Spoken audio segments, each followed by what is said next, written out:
జిల్లాలోని బడంగ్పేట్ వీధిలో పేకాట స్థావరాలపై పోలీసులు దాడి చేశారు. ఇక ఇంట్లో పేకాట ఆడుతున్నారనే పక్కా సమాచారంతో పోలీసులు తనిఖీలు నిర్వహించారు. 10 మంది పేకాట రాయులను అదుపులోకి తీసుకున్నారు. వారి వద్ద నుంచి 1,98,000 రూపాయలు, 8 సెల్ ఫోన్లు, 3 కార్లు, 3 బైకులు స్వాధీనం చేసుకున్నారు. కేసు నమోదు చేసి పోలీసులు దర్యాప్తు చేస్తున్నారు. సంగారెడ్డి జిల్లా చెర్యాలలో రోడ్డు ప్రమాదం చోటు చేసుకుంది. లారీని కారు ఢీకొట్టడంతో ఫిలింనగర్ ఎస్ఐ మృతి చెందాడు. బల్కంపేట ఎల్లమ్మ ఆలయం వద్ద బందోబస్తు నిర్వహించి తిరిగి వస్తుండగా ఘటన జరిగింది. వెంటనే స్థానికులు బాధితుడు ఎస్ఐ రాజేశ్వర్ని ఆసుపత్రికి తరలించారు. చికిత్స పొందుతూ ఎస్ఐ మృతి చెందాడని వైద్యులు తెలిపారు. వారం రోజుల క్రితమే హైదరాబాద్లోని ఫిలింనగర్ పోలీస్ స్టేషన్లో ఎస్ఐగా బాధ్యతలు స్వీకరించారని సిబ్బంది తెలిపారు.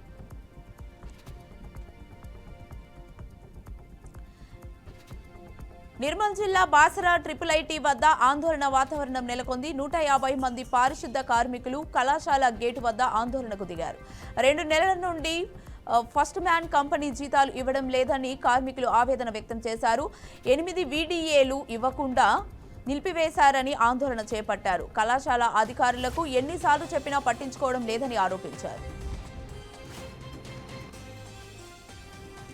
వికారాబాద్ జిల్లా రంగంపల్లిలో రోడ్డు ప్రమాదం చోటు చేసుకుంది. గుర్తు తెలియని వాహనం బైకును ఢీకొట్టడంతో బైకుపై ఉన్న వ్యక్తి అక్కడికక్కడే మృతి చెందాడు. సమాచారం అందుకున్న పోలీసులు ఘటనా స్థలానికి చేరుకొని మృతదేహాన్ని మార్చురీకి తరలించారు. ఘటనపై కేసు నమోదు చేసి పోలీసులు దర్యాప్తు చేపట్టారు. ఖమ్మం జిల్లా సత్తుపల్లిలో ఎమ్మెల్యే రాఘమయ్యి అర్హులైన నిరుపేదలకు ఇందిరమ్మ ఇళ్ల మంజూరు పత్రాలు అందజేశారు. పేదల ప్రభుత్వం అంటే కాంగ్రెస్ ప్రభుత్వమని ఎస్ఐ అన్నారు. గత ప్రభుత్వంలో 1,200 ఇళ్లు ఇచ్చి చేతులు దులుపుకున్నారని, తాము రాగానే సత్తుపల్లి నియోజకవర్గంలో 3,000 ఇళ్లు ఇచ్చామని తెలిపారు. ఇచ్చిన అన్ని గ్యారంటీలు కాంగ్రెస్ ప్రభుత్వం అమలు చేస్తోందని చెప్పారు. అనంతపురం జిల్లా నిధనవాడ గ్రామ సమీపంలో ఉన్న పెన్నా నది ఇసుకను అక్రమంగా తరలిస్తున్న టిప్పర్లను స్థానిక రైతులు అడ్డుకున్నారు. రైతులపై ఇసుక అక్రమదారులు దౌర్జన్యం చేస్తున్నారని మండిపడ్డారు. గతంలో కూడా అక్రమ రవాణాను అడ్డుకున్నా లెక్క చేయలేదని అన్నారు. దీంతో పోలీసులకు సమాచారం అందించారు.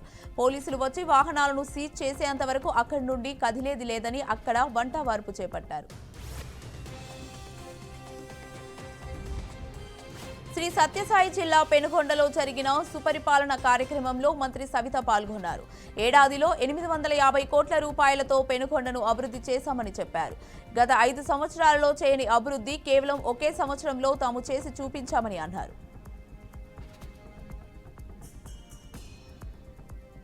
తిరుపతిలో అగ్ని ప్రమాదం చోటు చేసుకుంది. టీటీడీ శ్రీ గోవిందరాజు స్వామి ఆలయం ముందు షాప్లో ఫైర్ యాక్సిడెంట్ జరిగింది. ఒక్కసారిగా మంటలు చెర్రరేగడంతో భక్తులు పరుగులు పెట్టారు. సమాచారం అందుకున్న అగ్నిమాపక సిబ్బంది ఘటనా స్థలానికి చేరుకొని మంటలను అదుపు చేశారు. ప్రమాదంలో భారీగా నష్టం జరిగినట్లు అధికారులు తెలిపారు. తాట తీస్తా తోల్ తీస్తా అంటే తాటాకు చప్పులకు భయపడేవారు ఎవరూ లేరని పవన్ కళ్యాణ్ పై బొత్స సత్యనారాయణ విరుచుకుపడ్డారు. అమలాపురంలో బాబు షూరిటీ మోసం గ్యారంటీ QR కోడ్ను బొత్స ఆవిష్కరించారు.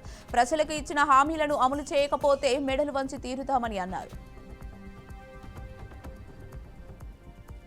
నంద్యాల జిల్లా మహానందిలో కొండచిలువ కలకలం రేపింది. 12 అడుగుల కొండచిలువను చూసి స్థానికులు భయాందోళనకు గురయ్యారు. వెంటనే స్నేక్ స్నాచర్కు సమాచారం అందించారు. ఘటనా స్థలానికి చేరుకున్న స్నేక్ స్నాచర్ కొండచిలువను పట్టుకొని సంచిలో బంధించి అడవిలో వదిలేశారు. దీంతో అందరూ ఒక్కసారిగా ఊపిరి పీల్చుకున్నారు. పాకిస్తాన్కు చెందిన పలు యూట్యూబ్ ఛానళ్లు, ఇన్స్టాగ్రామ్ ఖాతాలపై భారత్లో మరోసారి నిషేధం పడింది. పహల్గాం ఉగ్రదాడి తర్వాత ఈ అకౌంట్లను నిలిపివేయగా మళ్లీ ఆంక్షలను ఎత్తివేశారు. దీంతో యూట్యూబ్లో పలువురు పాక్ సెలబ్రిటీల యూట్యూబ్ ఛానళ్లు దర్శనమిచ్చాయి.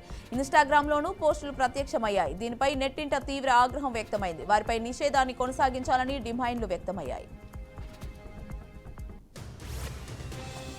భారత ప్రధాని మోదీ విదేశీ టూర్ పర్యటన కొనసాగుతుంది. మొత్తం 5 దేశాల పర్యటనలో భాగంగా మోదీ తొలుత ఘనా వెళ్లారు. ఘనా రాజధాని అక్రాలోని విమానాశ్రయంలో దిగిన మోదీకి ఘనా అధ్యక్షుడు జాన్ డ్రహమానీ మహాత్మా ఘన స్వాగతం పలికారు. అనంతరం గార్డ్ ఆఫ్ హానర్ ఇచ్చారు. అయితే ఈ పర్యటనలో భాగంగా భారత ప్రధానికి అరుదైన గౌరవం దక్కింది. ఇది మోదీకి 24వ అంతర్జాతీయ పురస్కారంగా గుర్తింపు పొందింది.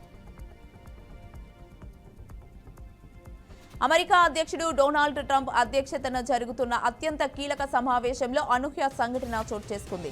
ఈ భేటీ జరుగుతుండగా మోటా అధినేత మార్క్ జూకర్బర్గ్ అనుకోకుండా ఓవల్ ఆఫీస్ లోపలికి వచ్చేశారు. దీంతో సిబ్బంది ఆయనకు బయటకు పంపించినట్లు అంతర్జాతీయ మీడియా కథనాలు వెల్లడించింది. ఈ ఏడాది ఆరంభంలో చోటు చేసుకున్న ఈ ఘటన తాజాగా వెలుగులోకి వచ్చింది. రష్యా నుంచి చమురుకొనే దేశాలపై సుంకాలు విధించేందుకు అమెరికా మరో బిల్లును రూపొందిస్తోంది.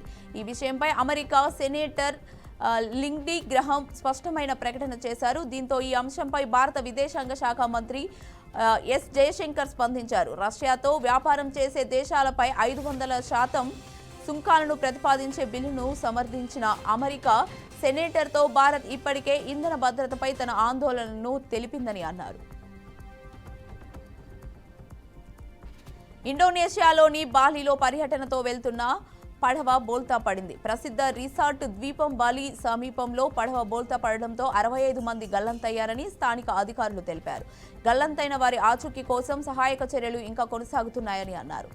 జావాకు చెందిన ఏజెన్సీ పెర్రీ మేనిఫెస్ట్ డేటా ప్రకారం పడవలో మొత్తం 53 మంది ప్రయాణికులు, 12 మంది సిబ్బంది ఉన్నారు. బాలి జలసంధిలో పెర్రీ మునిగిపోయిందని సురబయి శోధన రెస్క్యూ ఏజెన్సీ ఒక ప్రకటనలో తెలిపింది.